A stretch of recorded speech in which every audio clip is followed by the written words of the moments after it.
monarch? Well, I think the royal family has to modernise and develop as it goes along, and it has to stay relevant. The Queen is a fantastic role model to lead that, and that's the challenge for me. We are on the verge of the historic royal wedding, and at the center of the action is a soon-to-be American princess. I put a spell on you. I think on the wedding day, as Meghan walks down the aisle and the choir's singing, Because you're mine. you'll be able to hear the distant hum of Edward VIII spinning in his grave because he gave up the throne to marry a twice-divorced American. But now Meghan Markle, she's American, she's biracial, she's been divorced, and she's allowed to marry a royal. How exactly did we get here? It's going to be a very difficult juggling act. Maybe things have moved slowly in the past, but they're certainly not moving slowly now.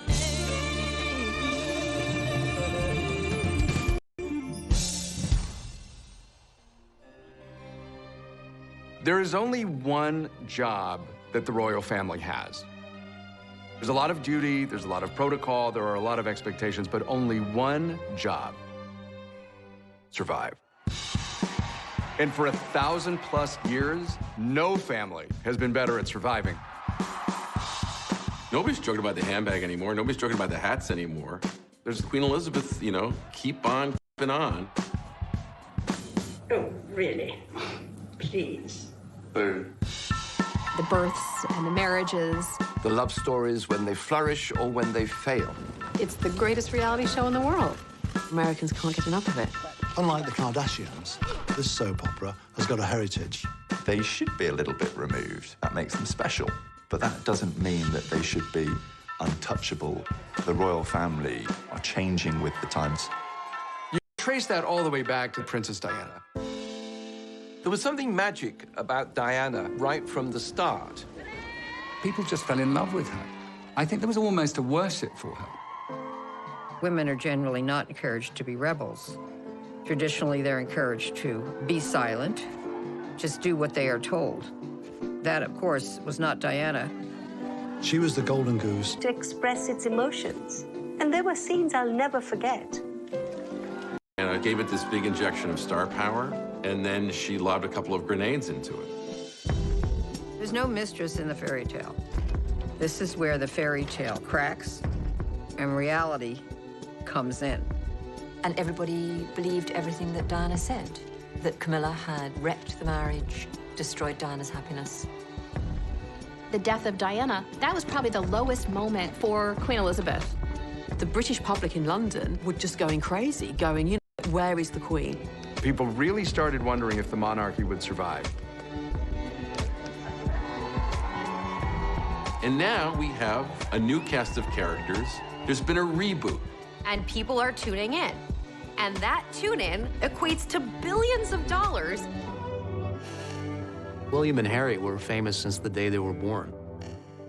So they grew up in this reality that they couldn't get out of.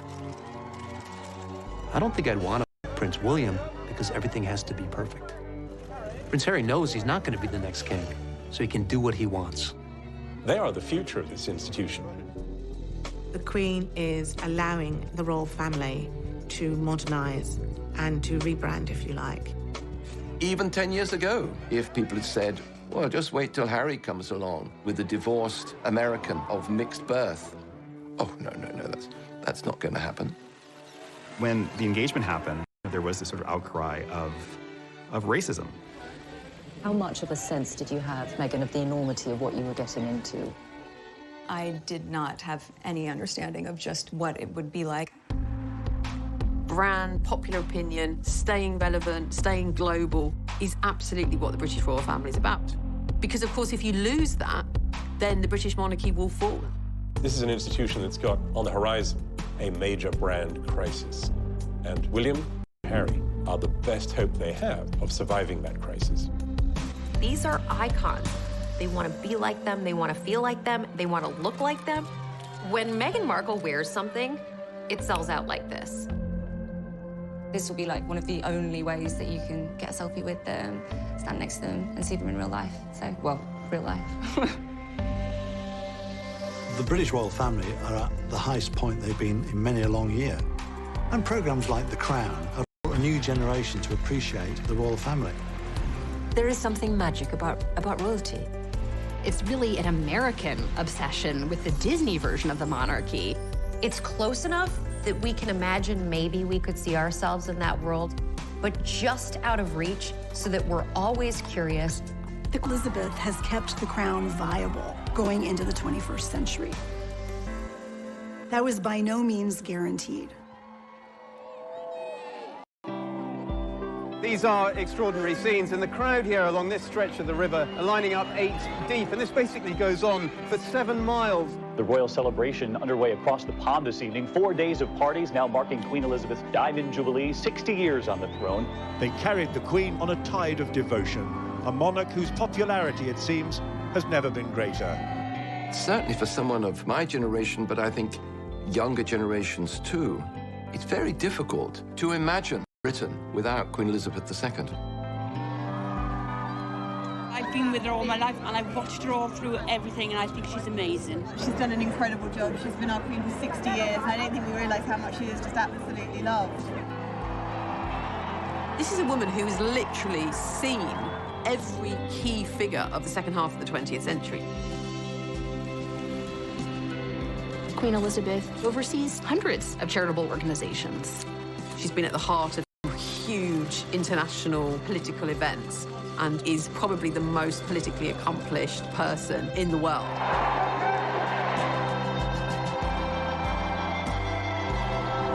The Queen, though, wasn't supposed to be Queen. She was Queen because her uncle, Edward VIII, had abdicated. Edward VIII was the eldest son of George V. He was meant to be the king following his father's death in 1936. He was quite good-looking, dashing, a rather popular figure, Edward. He was at the center of American and British socialites. He was the heart of the party. He was incredibly popular, very charismatic, but he was weak. His own courtiers were struck at how emotionally underdeveloped he was. Along comes this extremely chic, ambitious woman. Wallis Simpson was a twice-divorced American from Baltimore. Very practical person, quite tough. By all accounts, was something of a social climber and was very interested in making the acquaintance of Edward. There's a lot of really interesting speculation about the kind of psychosexual hold that she had on him. And because she was domineering, she filled some need that he had to be mothered. Everything had been kept under wraps. The British public didn't know too much. The monarchy had a tacit agreement between the British press that intimate details of a monarch's life. People were fascinated by him. And she, in her own right, had her own luggage. So people were fascinated by her and how she managed to bag the greatest bachelor in the world.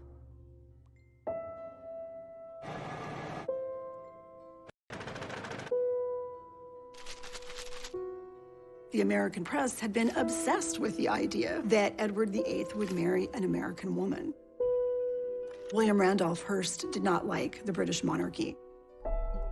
He really made it a practice to encourage his reporters and photographers to seek out the private lives of the royal family. One of the photographs that drew attention was a photograph of her touching his arm. Ordinary people do not touch the monarch. That kind of intimate gesture indicated that there was an intimate relationship. A cruise he took in 1936 along the Mediterranean coast with Mrs. Simpson. They took photographs in his bathing suit. You could see his chest. I mean, he was half naked in these photographs. The public had never seen its monarch in a photograph in anything less than an utterly dignified manner. Edward VIII was one of the first victims of the paparazzi. It was becoming increasingly impossible to keep this secret from the British public. What was it? Hark the herald angels sing, Wallis Simpson's pinched our king, or something. An American divorcee was going to marry the King of England. This was the scandal of the century. It was the divorce bit that people objected to, not her. There was a real taboo about divorce. And so Edward had to choose the woman he loved or his country.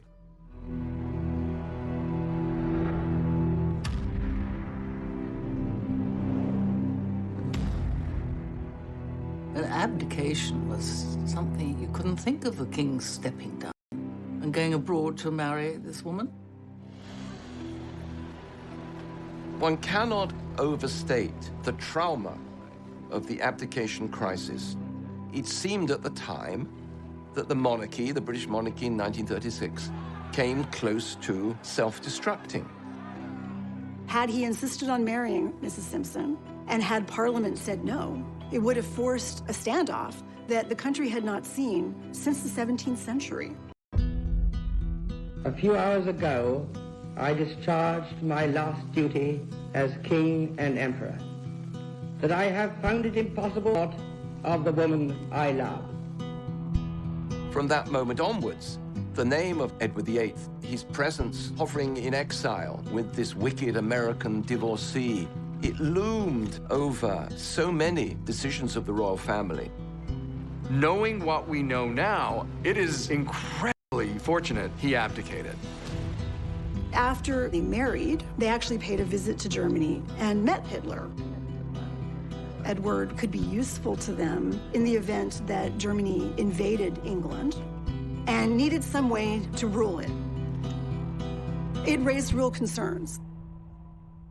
There is a real chance that the course of history could have been changed had he stayed on the throne. Edward was king for 1 year. He was not crowned. So the coronation that had been planned was held for his brother, who ruled as George VI. When George VI heard that his brother was going to abdicate, he came home very distraught. And Elizabeth and Margaret, her sister, were looking over the balcony. And Margaret said, "Does this mean that you'll be Queen, Lilibet?" Elizabeth replied, "Yes, I suppose so." She instantly became one of the most popular celebrities in the world. Prince Charles, in public, made light of it. In private, he was quite jealous.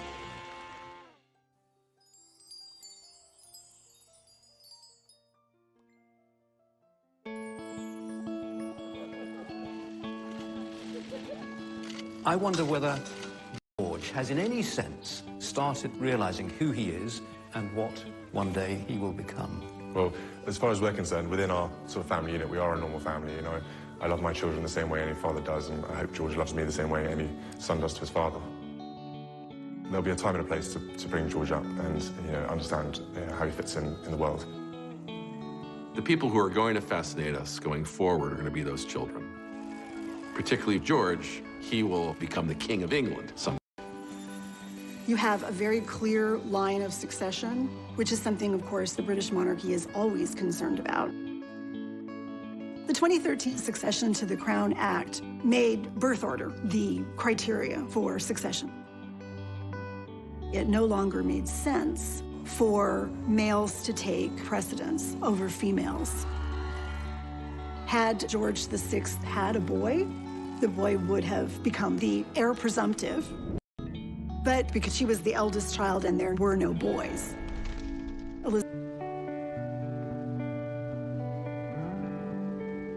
For the first 10 years of Elizabeth's life, she wasn't expected to be queen.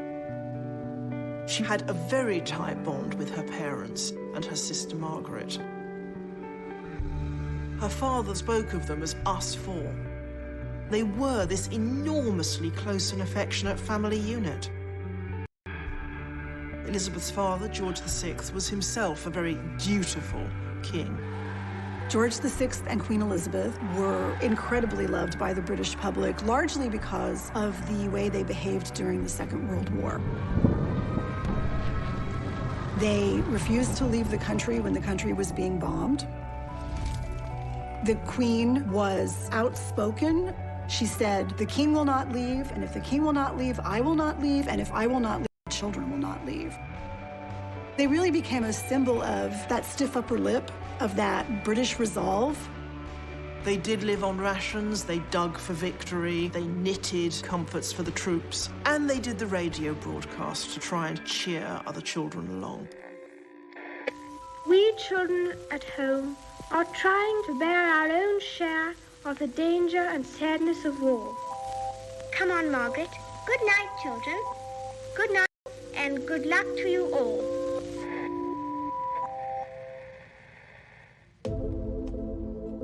The war, in a way, gave Elizabeth a chance to be a bit more like other people. And it was Elizabeth herself who insisted that she should join the services and became a mechanic. That emphasis on middle-class morality and acting as a model for the nation is something she learned from her father. Throughout her life, she's tried to judge what was right and wrong, and her father had been very much the torch shiner into the dark space for her. And I think she's always used him as the template. I declare before you all that my whole life, whether it be long or short, shall be devoted to your service. When the Queen said, "My whole life I shall dedicate to your service," she really meant it. Something that has completely been at the centre of everything she's done. And before very long, she's fallen in love with a man that she absolutely adores, who she first laid eyes on when she was about 13. This very attractive naval officer, Prince Philip. She had this really wonderful complexion, startlingly pretty. It has been announced officially from Buckingham Palace that Her Royal Highness, the Princess Elizabeth, Duchess of Edinburgh, was safely delivered of a prince at 9. The future was opening up. Certainly, Elizabeth did not expect to become monarch for a long time. But her father's health had been bad since the 1940s, and that wasn't something that was widely advertised.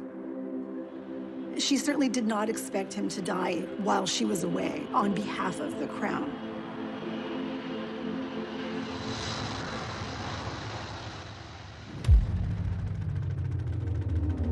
This is London. It is with the greatest sorrow that we make the following announcement. At 10:45 today, February the 6th, 1952, the King passed peacefully away in his sleep.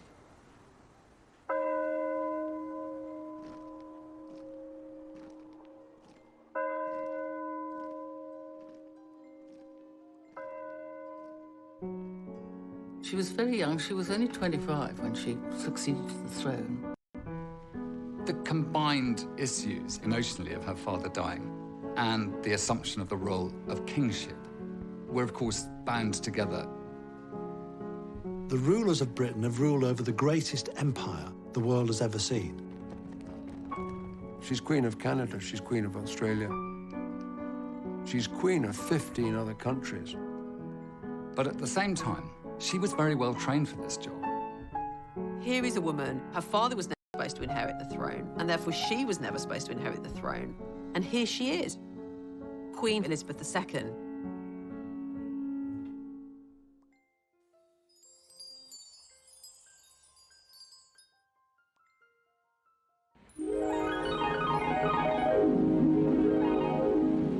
See the USA in your Chevrolet. America's the greatest land of all. We think about the period following the Second World War in the United States as being this great consumer moment, a great moment when there's a lot of opportunities for people and they're starting these brand new lives with Tupperware. Freeze it, stack it, any which way. It won't leak or spill. But that's not the lived experience of the British right after the Second World War. Britain, it was so grim after the war.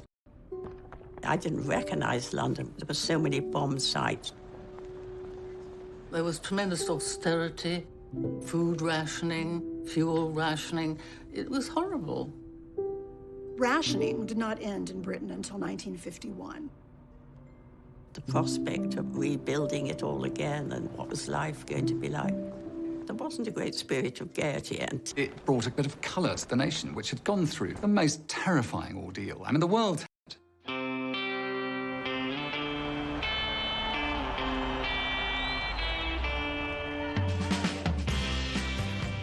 beautiful young queen, handsome prince. It was a whole new era. Here is the news. Mount Everest has been conquered by members of the British expedition.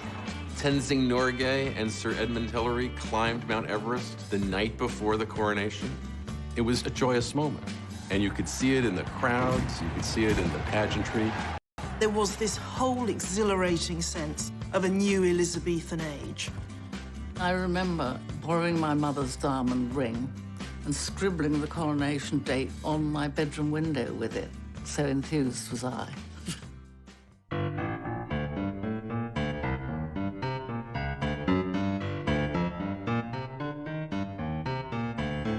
Coronation happens once a reign, and as a royal ceremony, it does give you a sense of where monarchy is, where the state is, and where the people are at that time.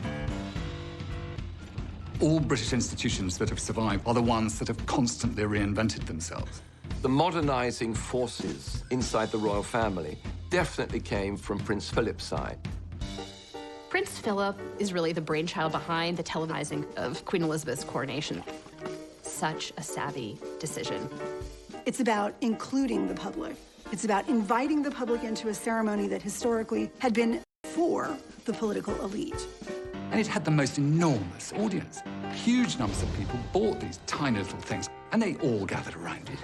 We travelled 4 hours to the Oxford village where my grandmother lived to see the coronation on television. Yeah.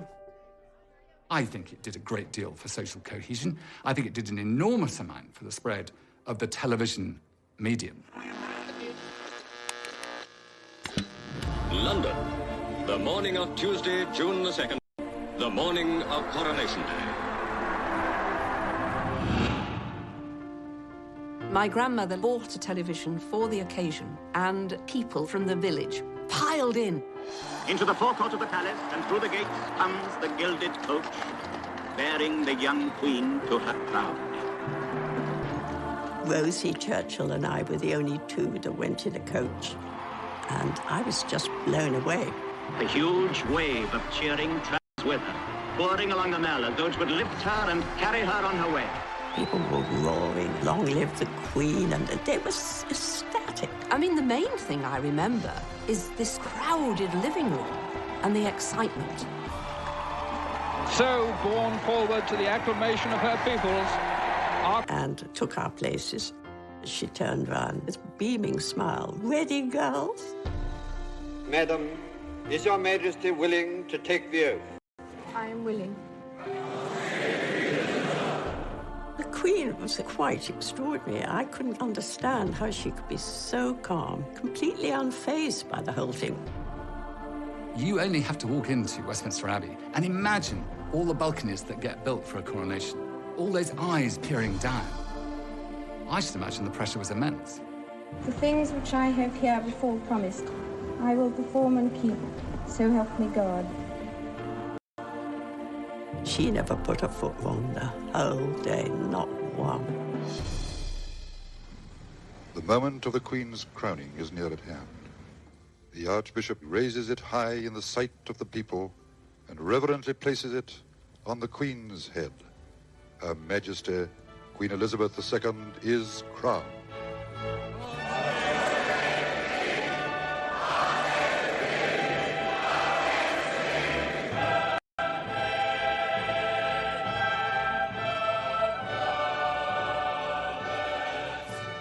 She looked very happy when we left the Abbey. I think when it was all over, she was very serious all the way through.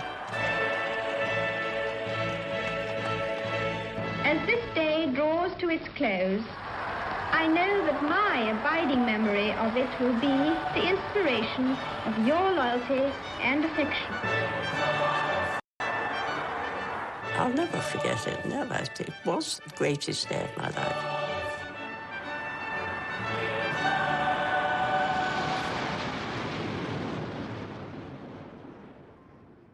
Queen who was going to have to do a major job, and she was dedicated to doing it. Whereas Princess Margaret could be more relaxed. She was always a rebel. She'd go clubbing. She'd drink a bit too much. Margaret certainly made the most of her life, behaving in a rather riotous way. She had wanted to marry her father's equerry, Group Captain Peter Townsend, but he had been divorced. For a royal princess to marry a divorced man would say to everybody, well, look, we can do it, so you can all do it. They didn't like that then.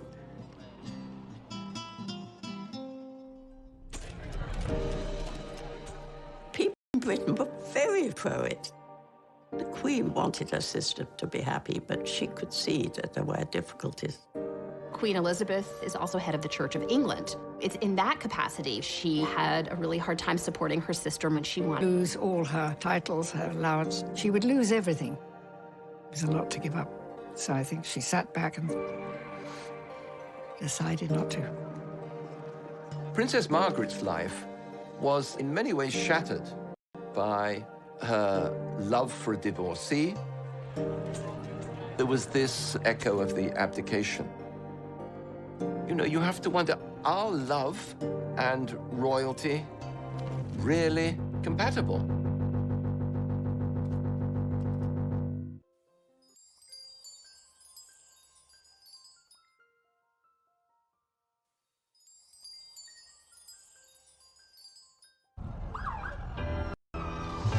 William and Kate now here in New York. You can hear those fans screaming there. I've been such a fan since I was little, and I'm dying to see them. What is it that you like so much about William and Kate? Absolutely everything. We're so excited. Yeah, we're so excited. I can't wait to see them. The rollout of the royal red carpet for Prince William and a glowing Kate Middleton. I think they've been a nice, refreshing, regal addition to the city this week. All bets were today when the Duke and Duchess of Cambridge arrived in the city for their first official visit. Prince William took a detour to meet political royalty at the White House. The couple courtside at the Brooklyn Nets basketball game Monday, getting a glimpse of American royalty. King James, Jay-Z, and Queen Bee. These days, we think of America as almost belonging, as having more in common with the younger royals. But back when Elizabeth was a younger woman, she absolutely seemed to love that exciting, freer vibe she felt there. And America was very open to her. No one does a wedding like the Brits, but nobody does a parade like New York.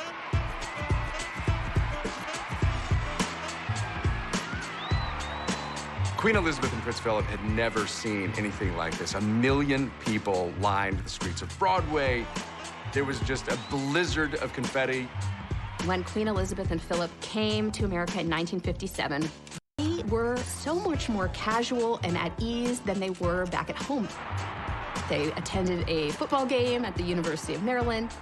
Queen Elizabeth made a special request that they visit a supermarket because they didn't have supermarkets on that scale in Britain. She talked to shoppers, talked to women there with their children. I think Americans allow the royal family to take a breath and not worry so much about their role.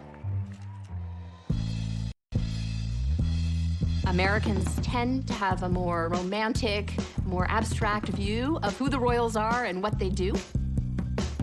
Sovereign housewives romanticize what it would be like to be queen because it would allow them to leave their suburban households and call the shots. You can see that in actual descriptions from women's magazines. At the same time, there were popular television shows like Queen for a Day. Would you like to be queen for a day? People would tell their hard luck stories, and the audience applauded, and whoever got the most applause became queen for a day. I now crown you Queen Clarice. I think our fascination with royalty comes out of the fairy tales, and especially stories in which the princess comes from humble origins. It goes back to our more basic desires to have a rise above our current station in life. They called Hollywood the Dream Factory. The dreams were ours, and the people who gave us those dreams were the men and women we saw on that screen. You would go to picture palaces. There were uniformed ushers wearing white gloves. You were treated like royalty. And the movies that people saw in these palaces were even more influential because of the environment. Walt Disney obviously had a knack for knowing what kind of mass entertainment was going to resonate. He realized fairy tales and royalty were a gold mine. In movies like Cinderella or Snow White and the Seven Dwarfs, Disney was able to capture this idea of folklore, of what the people want. There's a princess phenomenon, let's call it the Disney effect, where there's so many stories that people grow up learning and seeing, and they see a person who they often aspire to be, right? That they see a person who knows who she is, a smart, self-confident woman who has done amazing things and finds some great life into the future. A Disney narrative lines really nicely with the royal family. As soon as movies became a big part of our lives in the first half of the 20th century, we started elevating movie stars to our own version of royalty. It's not like people weren't famous before. It's not like people weren't celebrities before. But when the movies were created, it was like being a queen or like being a king. From Marilyn Monroe to Clark Gable to Grace Kelly, they were just stunning individuals. Grace Kelly was the most glamorous person imaginable. How else could you top being the biggest star in Hollywood? You become an actual princess. She was kind of starstruck by the idea of royalty. Gosh, a European prince, wow. And so that was the famous marriage of hers to Prince Rainier of Monaco. Grace Kelly showed that is when a lot of girls began to believe that it could happen to them too.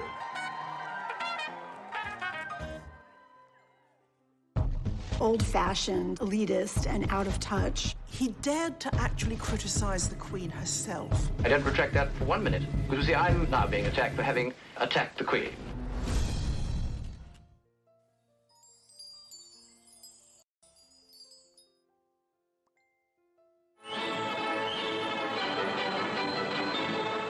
People say, well, why attack the Queen? Well, indeed, I mean, it's painful to have to. One would much rather not have to, but this is the dilemma.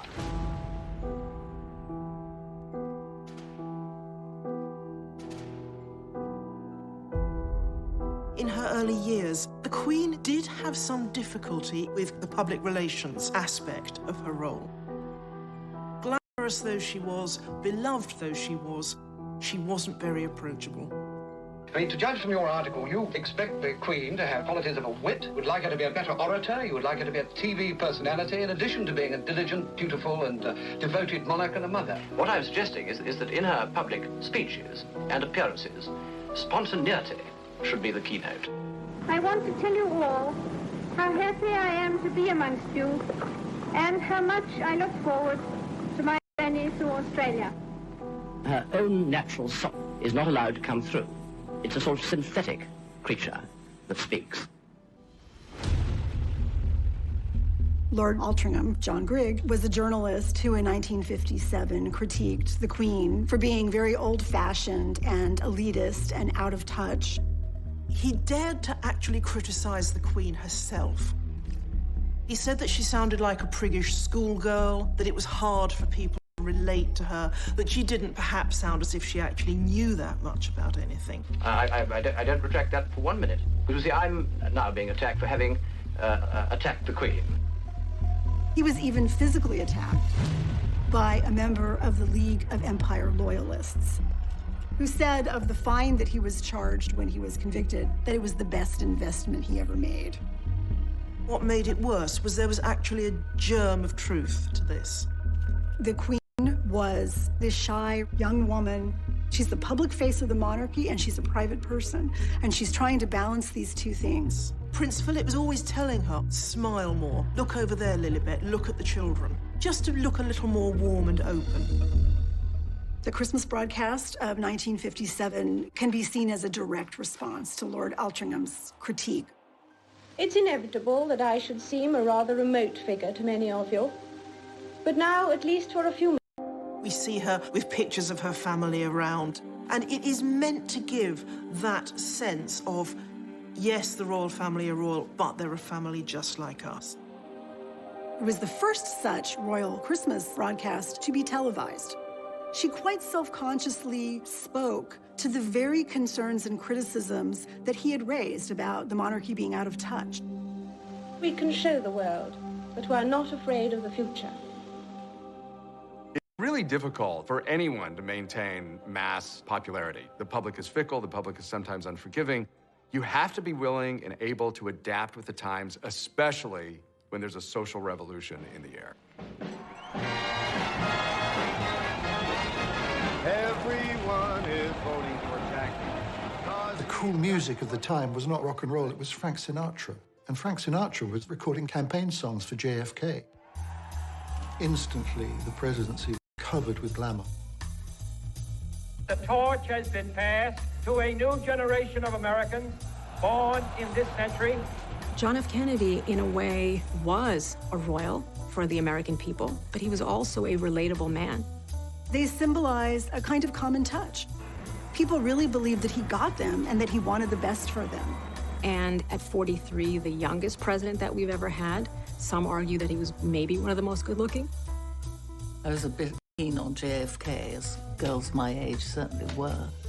And there was Jackie glittering beside him, not upstaged by him. America's Queen, as Frank Sinatra called her. A real international star. I am the man who accompanied Jacqueline Kennedy to Paris, and I've enjoyed it. Jackie Kennedy really embraced a very fashion-forward sense. She says that I'm fresh, I'm new, I'm not going to let anybody stop me. And she really was herself. Paris, Vienna, then London. A hectic round of flying visits for the President of the United States. 500,000 people lining the route from London Airport to the West End just to cheer a hello to Jack and Jackie. There was something about when the Kennedys came over. I think it surprised us all that this was going to have such a massive interest to it. Crowds broke through at the palace, and once more the Kennedys got a big hand. I think that the British were drawn to two people who could be a little bit more freer than they were. The Queen was somewhat outstripped by the Kennedys. We're talking about people who transcended their role, people who electrified the world that way. Nobody could compete with JFK. The monarchy evolved with some kind of feeling for how successful the Kennedys had been. I can't believe that it wasn't in the back of their mind. Challenges to portray stability, portray the history of Britain without looking like hopeless relics of an earlier era. And in the 60s, they seemed to have a problem with that. It appears as though something has happened in the motorcade route. Something is wrong here. Something is terribly wrong. Stand by. There has been a shooting. I repeat, a shooting in the motorcade in the downtown area. From Dallas, Texas, the flash, apparently official, President Kennedy died at 1 p.m. Central Standard Time, some 38 minutes ago. It was the most horrible thing that anyone could imagine. That this dash in American City was just shocking. We felt it in Britain too. Jack Kennedy, he was a president that was loved. In memory of President John Fitzgerald Kennedy, who in death my people still mourn, and whom in life they loved and admired. Here was a man who had symbolized hope, who had symbolized these ideals, and those all seemed lost now. After a period of terrible trauma for the nation, America was primed for something fun and escapist. And then along came the Beatles. 3,000 screaming teenagers are at New York's Kennedy Airport to greet, you guessed it, the Beatles. I remember American friends of mine saying, we needed this after what we've been through. The welcome was just overwhelming. You can't photograph noise, but you can photograph the people making the noise. And they didn't let you down. They got every Beatle record at home, every Beatle record. America became sort of swamped by British popular culture suddenly in the 1960s. And the subsequent musical revolution. that rocked the globe. We loved all of it. We loved the music, and we loved the fashion. We loved the haircuts. What is it like, a bunk to twig into? It's free. Americans started behaving and acting like Brits. That was the Rolling Stones. It's just mutual adoration. The brazen British invasion of America. There was nothing like it. The youth, the swinging youth. It was an invasion. Beatles mania swept the globe. The royal family, who you might not really associate with the Beatles, they're a little stuffy, maybe. All of a sudden, the royal family is into the Beatles. It was only a matter of time before the Beatles made it. So came the summons to the palace. The news got round to the faithful that the world's #1 group were to be invested by Her Majesty with the most excellent order of the British Empire. The Beatles went to Buckingham Palace to receive an honour, a decoration. They were called members of the British Empire. I mean, everybody liked the Beatles. Everybody wanted a piece of that action. But the Beatles were big enough then that did more for the Queen's reputation than for the Beatles' reputation. It did not make the royals cooler. It just was an indication of what the royals needed to do to even stay in the conversation. It's the first time... Monarchy actually, in a very interesting way, in the 1960s, tried to get out ahead of this notion that they were out of touch or they were unapproachable, and they worked with the BBC to create a documentary called The Royal Family. The salad is ready. The Royal Family film turned out to be a rebranding of the royal family. The camera crew followed the royal family for 18 months through all of their ordinary activities. So we see Prince Philip at Balmoral frying sausages at a barbecue. And we see the Queen sitting at the dinner table with her family, talking about her day. It is extremely difficult sometimes. So I said, what an extraordinary remark to make, very unkind about anybody. The film was a great step forward. I thought it was charming. And I am the most appalling couple. It's really a vehicle for us to see a little bit behind the scenes so that we can understand the monarchy as people like us. Public response was very positive. People wanted to see more of the British royal family. Come around this side. Although the documentary got enormous audiences in England and in America, on the Queen's orders, it was put away in a vault and has not been seen in its entirety since. They realized that if they did something like that too often, they would cheapen themselves, letting the magic seep out. Some people say that this was sort of opened the floodgates, and therefore after that all the sort of tabloid interest in them, and that they would want to know more and more and more. Let the public into your sitting room behind the sofa. And then they'll be over the other side looking at you. The problem with all these things is not the film that gets made with careful supervision, but what happens next.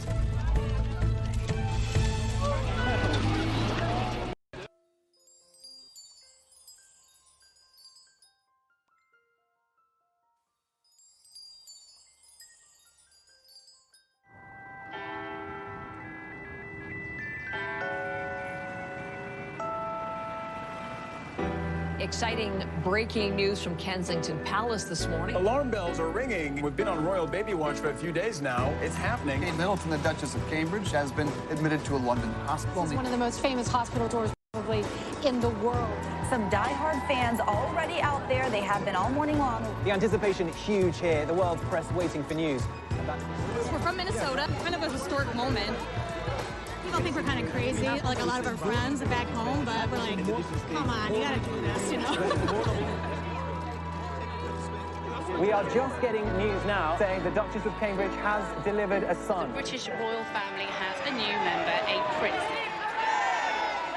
So now we're waiting to see if the royal couple comes out soon to greet all those fans. All eyes trained on those brown doors, ready and waiting. So we've noticed an awful lot of activity out here just in the past few minutes, so we may see the new arrival fairly soon. Here we go, here we go, here we go. The royal family has just emerged from St. Mary's Hospital. Baby wraps up warm.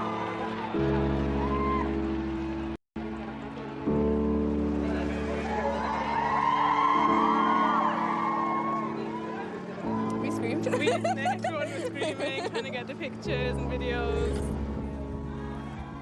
Like, if you can see, it's not just one type of person here, it's everyone coming together. From all different countries. Congratulations! So we're looking at about 70, 80 years of the baby. So why not say, oh, where were you when the baby was born? I was right in the hospital. That's the feeling you can never buy. Princess Catherine has had a little boy. He weighs 8 pounds and 7 ounces, and we're all very happy. It's the moment so many royal watchers have been waiting for. According to tradition, the birth announcement was also posted on a bulletin board outside Buckingham Palace. As outside the palace, all-night crowds are rewarded by the bulletin announcing that Princess Elizabeth was safely delivered of a prince and that Her Royal Highness and her son are both doing well. One of the great features of the royal brand is that it's cyclical. The royal family is not only a lifelong reality show, it's a centuries-long reality show.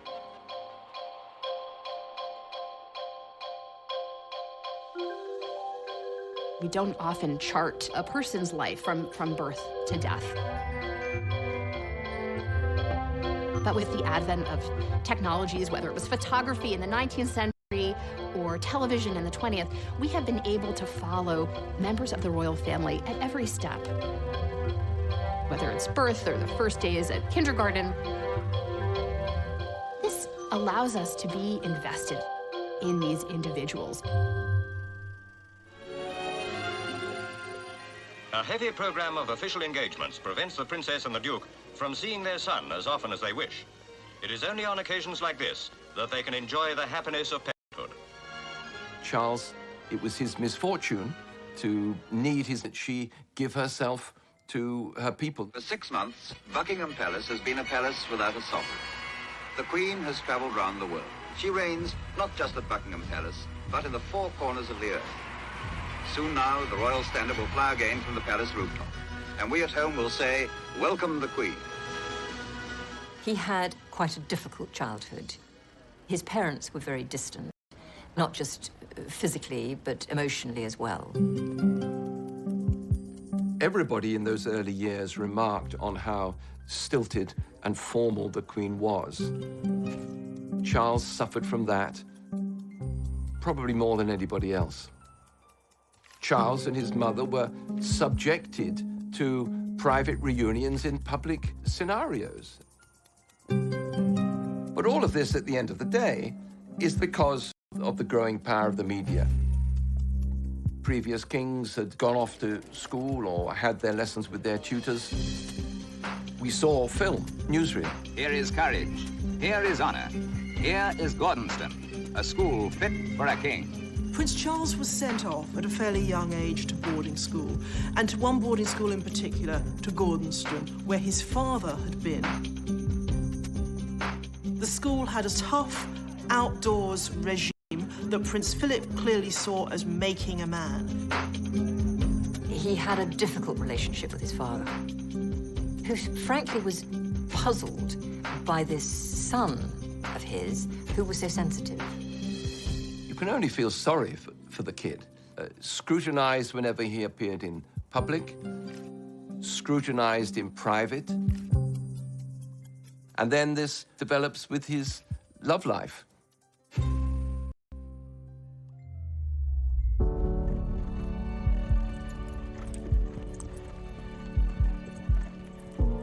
In the early 1970s, Prince Charles met Camilla Parker Bowles, and they were made for each other. There was a huge bond between Charles and Camilla from the start. Partly it's the things they shared, a love of the outdoors life, of horses, no taste for the spotlight, for glamour. Partly it's the thing they didn't share, the thing she could give him, this jolly, breezy confidence.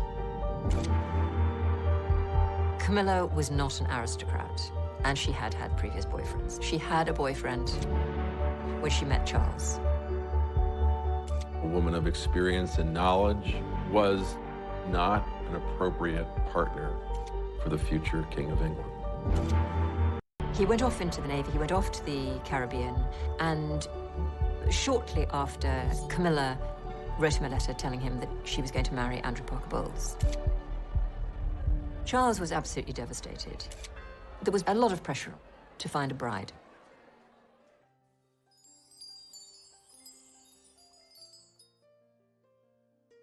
For many Britons, these are hard times. Britain has suffered one of the highest inflation rates in Europe.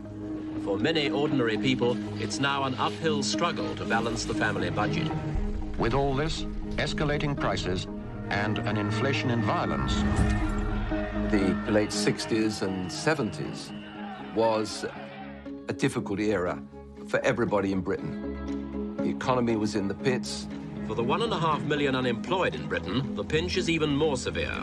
Those without work now account for 6% of the total labour force. And even the longer-term prospects for employment are pretty gloomy. It brought power cuts, and it brought a 3-day working week. Just how serious is the situation? 2 out of 3 of the city's workers were working their first and last day this week. We had inflation rates of, over 20%. We had a society that, riddled with strikes, with shutdowns.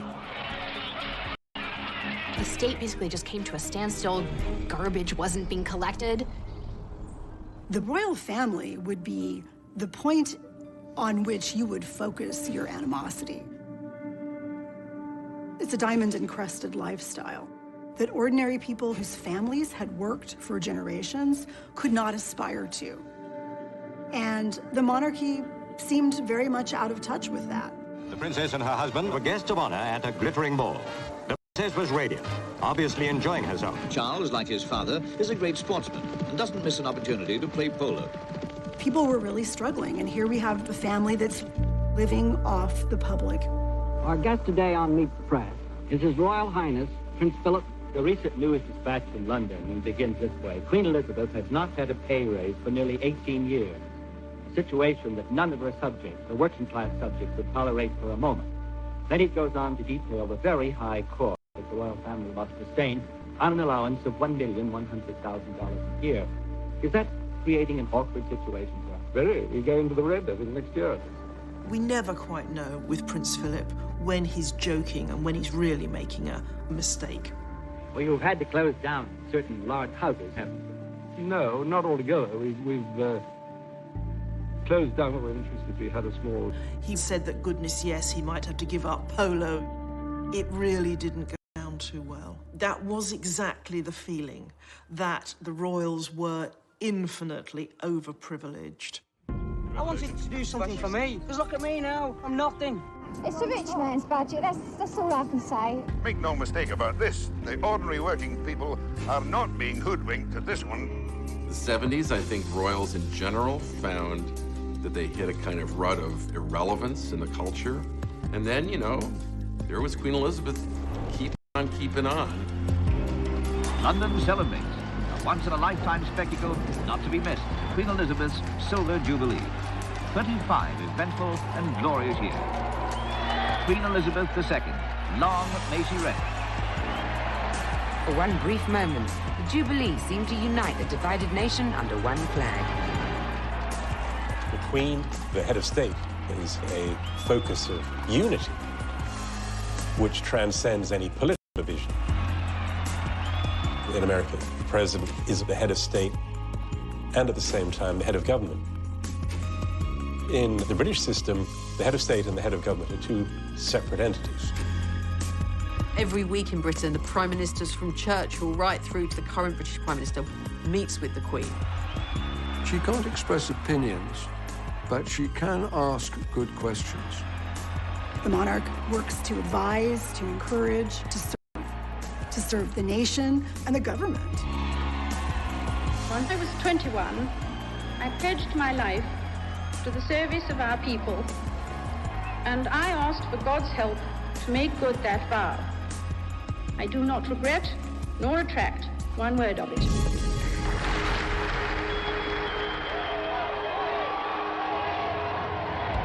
The 1970s were tough times, but people needed a distraction. And this Jubilee was just what they needed.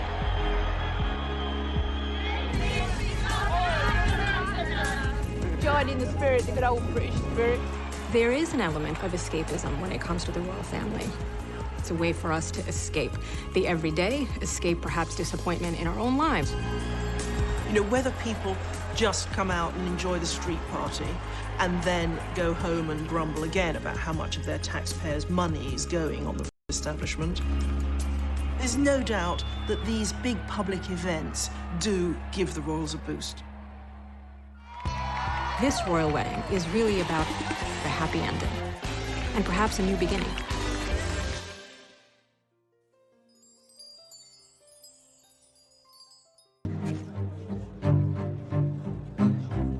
Charles grew up always trying to gain his father's approval and never quite succeeding. He went into the Navy, which was the service that his father had been in, and I suspect he did that to please his father. The British press, they tried to kind of create Prince Charles as like a James Bond character, called him Action Man. And this is the secret of the prince's public success. Fly, shoot, play polo, all of these things the prince does rather well.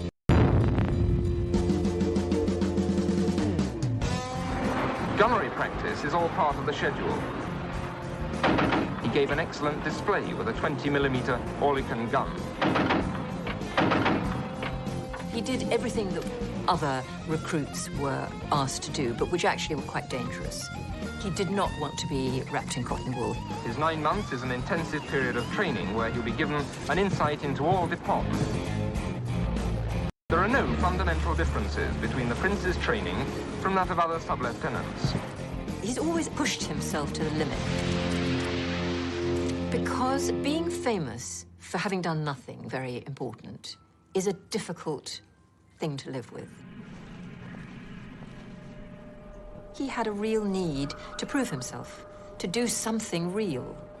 His time in the armed forces, in the Navy, was an opportunity to do that. If later on I'm to be associated with all 3 services, it'd be a very good idea to do an attachment with each one. I think it gives one a very useful experience of responsibility and discipline. On paper, he may have been the world's most eligible bachelor.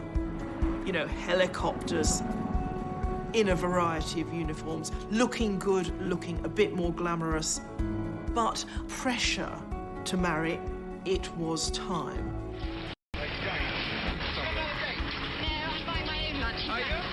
There was this kind of hysteria in the mass media to push Prince Charles down the aisle because he'd said that 30 was a good age to marry, and by the time he got to 32, everybody was saying, well, come on then. He's getting on a bit, about the time we got married. I think he should get engaged because he's getting older. People had been waiting for a long time to see who Prince Charles was going to choose as his spouse. Anytime anyone was photographed within 5 feet of him, they were the new princess. There were questions. The kind of dirt the press were looking to dish on any of Prince Charles's girlfriends was things like whether they had a past, whether they'd had boyfriends. Extra element that the future Queen of England was expected to be a virgin. And of course, the trouble is that that was terribly out of touch. The days when any bride was supposed to be a virgin had long gone. It made it a very difficult, tense situation for him. Sarah, you know, Lady Diana Spencer's older sister, was widely tipped as being a possible bride. It was when he was dating Sarah Spencer that he actually re-met, or you could almost say met, Diana Spencer. When he finally met Diana, she seemed the perfect bride for him. She was aristocratic, she was a virgin, she was a member of the Church of England. She was young. There were no skeletons in the cupboard. There was no fear of, ex-boyfriends coming out of the closet. This shy, somewhat ordinary young woman who teaches kindergartners, and she's thrust into the limelight. Lady Diana was back at the Pimlico kindergarten where she teaches this morning, but polite as ever, she was saying nothing about her weekend with Prince Charles to the assembled press corps. Don't comment all that. Did you have a good weekend, though? It's work now, okay?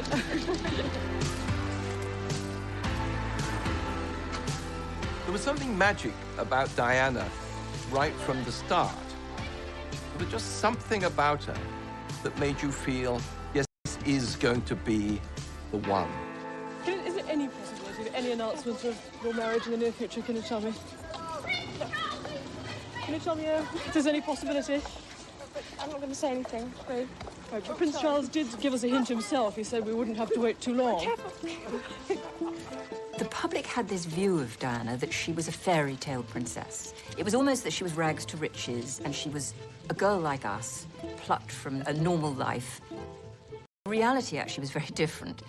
Diana was probably more aristocratic than Prince Charles. She came from a very old English family. She grew up in a stately home, filled with staff and beautiful works of art.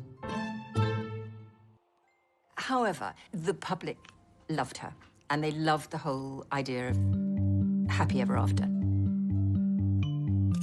It wasn't clear at all that Charles was going to propose to Lady Diana. And of course, his reluctance shows the doubts he had.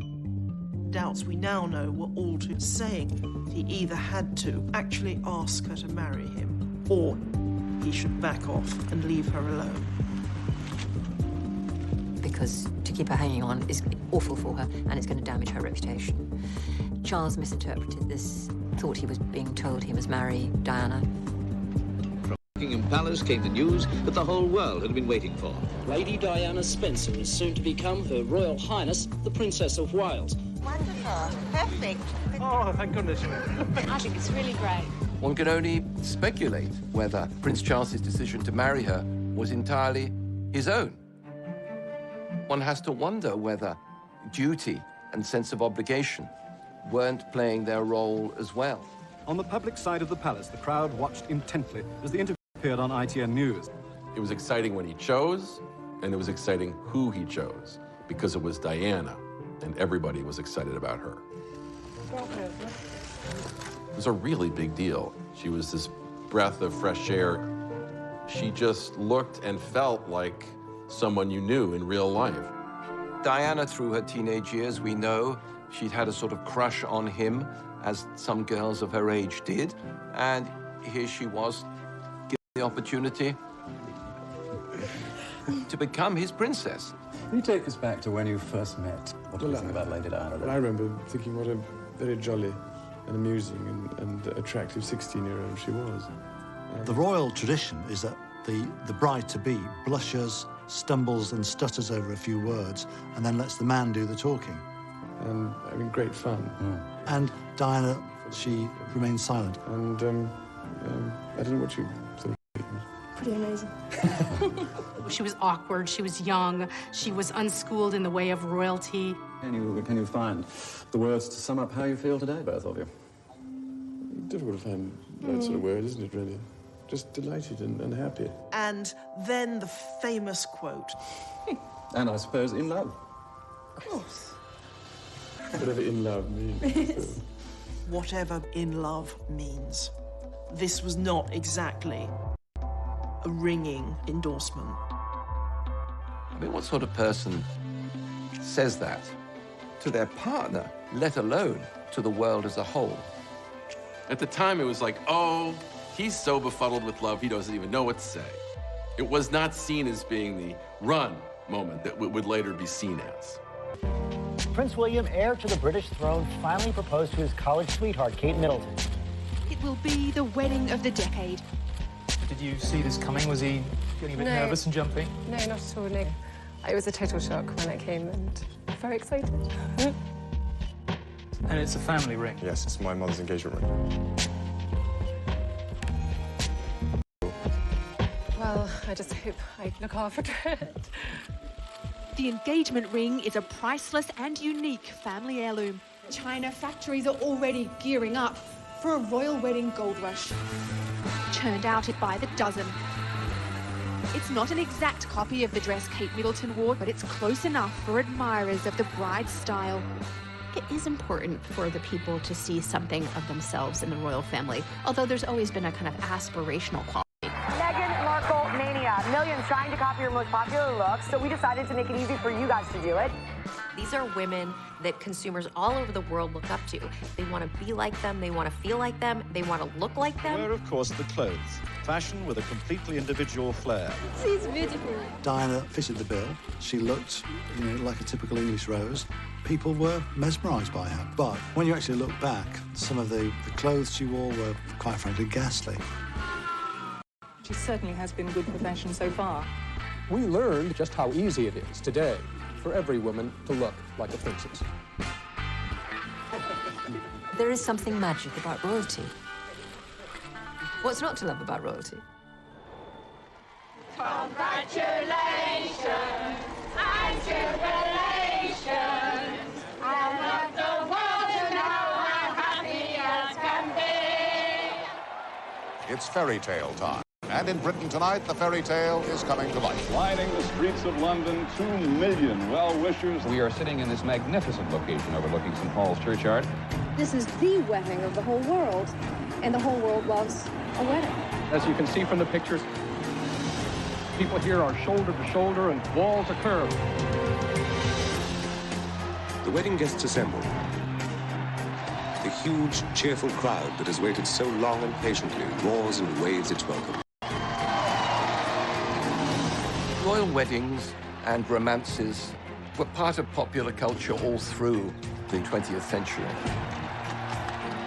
But with the marriage of Charles and Diana, they take on a new dimension.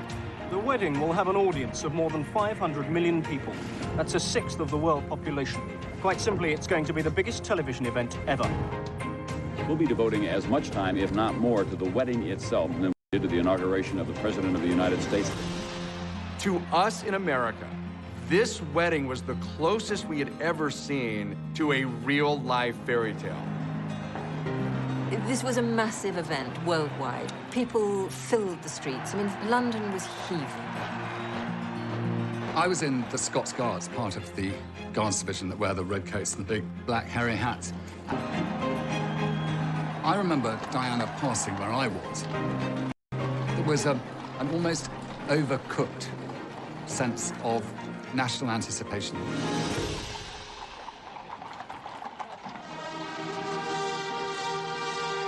can tell that she has arrived.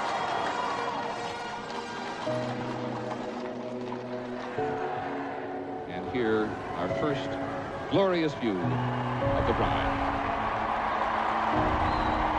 This is magnificent. I have never seen a train like this. Have you? I've never seen a royal wedding like this.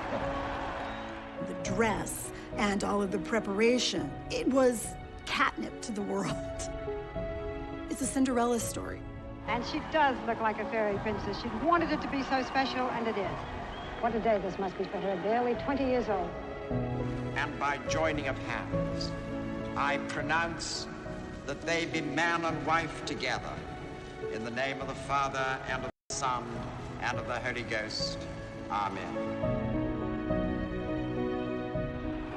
So London now sees for the first time their Royal Highnesses, the Prince and Princess of Wales. I saw the Prince in his naval uniform with his beautiful princess coming down the steps of St. Paul's, and I thought, that's the royal family sorted for my lifetime. That's the future, and I like it. It was very exciting to see her come suddenly, this total Boy weighing 7 pounds, 1.5 ounces, and could well be the ruling monarch over Great Britain deep into the 21st century. When Diana produced her first baby, there was huge excitement. Outside St. Mary's Hospital, those who had waited all day long reacted as though there had been a birth in their own family. And they immediately broke into wild cheering and applause and singing, which has gone on ever since. Are you both happy? 13 hours, long time. Does he look like you? Does he look like you, sir? No, he's lucky enough not to.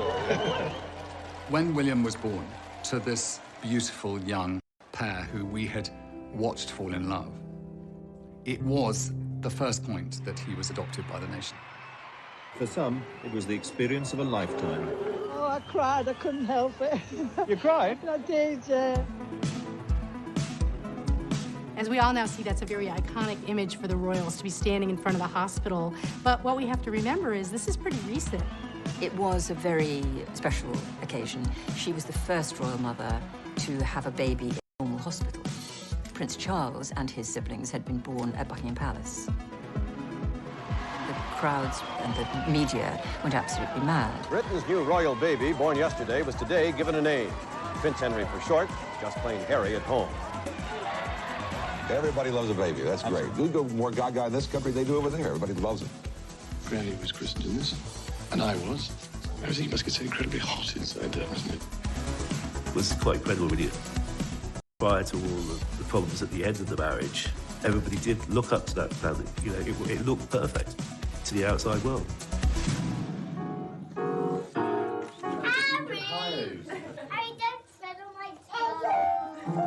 Young family, the model first family of the country. This is what we all aspired to be. Well, now reports are emerging in the press around the world that the couple's storybook romance may have entered a rocky chapter. This is where the fairy tale cracks and reality comes in. It is divorce for Charles and Diana. Things got so bad, people started wondering if the monarchy would survive. And then this absolutely incredible drama that nobody could have foresawn. There has been a terrible accident in Paris. Buckingham Palace confirmed the death of Diana, Princess of Wales. I say from my heart, there are lessons to be drawn from her life and from the extraordinary